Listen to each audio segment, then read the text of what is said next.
UCF coaches have spoken at length about how the Knights are blessed with plenty of weapons on offense this season. Defensive tackle Jamiyus Pittman says count him as part of the arsenal. "Oh yeah, I gotta be. I scored," said Pittman, after the 6-foot, 311-pounder got in on the UCF offensive onslaught Saturday night, scoring on a 4-yard pass from quarterback McKenzie Milton. 9 different UCF players scored touchdowns in front of an announced homecoming crowd of 40,287 at Spectrum Stadium as the number 22 Knights rolled to a 62-21 blowout of East Carolina and improved to 5-0. UCF coach Scott Frost said he had to get Pittman the ball, or the defensive lineman wouldn't stop pestering him. The team lined up in what the Knights called the tanked formation earlier this season, but Pittman and fellow defensive lineman Trysten Hill were used as blocking backs. Pittman wanted the rock. "The defensive linemen have been asking for a pass play for a while. We had that in last week and didn't get to it," Frost said. "Pitt told me that's his first touchdown, and I already got the other 2, Hill and Tony Garrett guys coming and begging me for a pass play." With the way this juggernaut of a UCF offense has been lighting up the opposition, it's not surprising everyone wants in on the action. Even offensive tackle Wyatt Miller said he was jealous of Pittman. "I was thinking Coach Frost would get me in the end zone sometime soon, but I'm just waiting patiently," Miller laughed. "I told Pittman he better enjoy it while it lasts. It's awesome. Jamiyus is one of my best friends on the team, so to see him score is about like me scoring, so I was pretty excited about that." UCF football versus East Carolina at Spectrum Stadium. The East Carolina at UCF football game at Spectrum Stadium in Orlando on Saturday, October 14, 2017. Stephen M. Dowell, Orlando Sentinel. Stephen M. Dowell. UCF provided plenty of excitement for the home crowd, rolling up 600 yards of offense, making it the first time since 1998 a UCF team had gained more than 500 yards of offense during 3 straight games. The Knights entered the game leading the nation in scoring, and that won't change this week. What could change, however, is Milton's passing efficiency rating. He entered the contest second in the country behind Baker Mayfield of Oklahoma, and after going 21 of 27 passing for 324 yards and 2 touchdowns against East Carolina, his numbers could supplant Mayfield.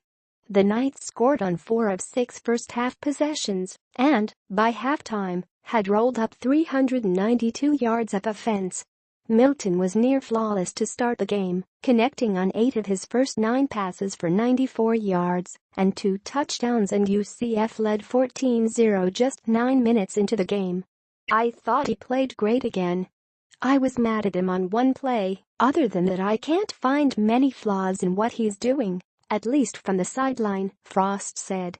"We'll watch the tape, but he's making great decisions, putting the ball on the money, running it when we need him to. He's operating the offense really well.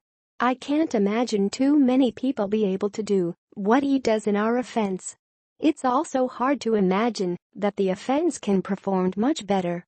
Milton, however, said it can. "Yeah, I think so. There's always room for growth," he said.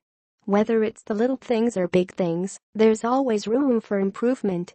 Pittman figures that means getting him the ball more often." "I wasn't gonna block for no pass," Pittman said, when asked when he knew he was an option as a receiver.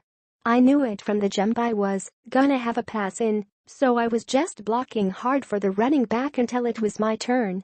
And once it was his turn, he made sure to bring the ball in successfully. It was slow motion.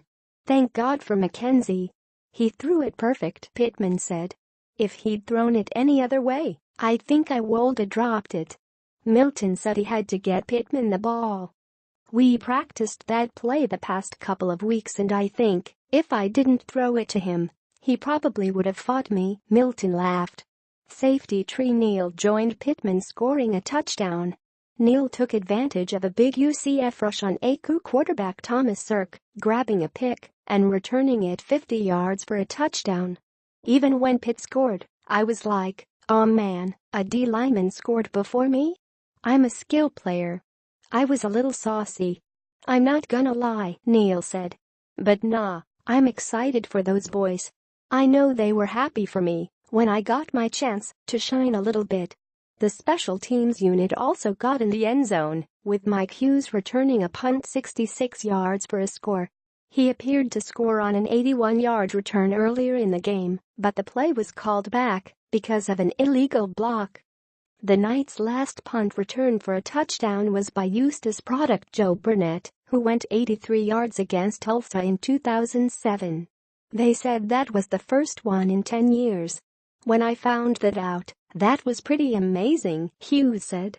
UCF will now turn its attention toward a showdown at Navy, which lost 30-27 to Memphis Saturday night. "It's gonna be a challenge. This is a unique challenge in college football," Frost said of preparing for Navy's triple option, flexbone attack. "I have so much respect for what Navy does and who they are.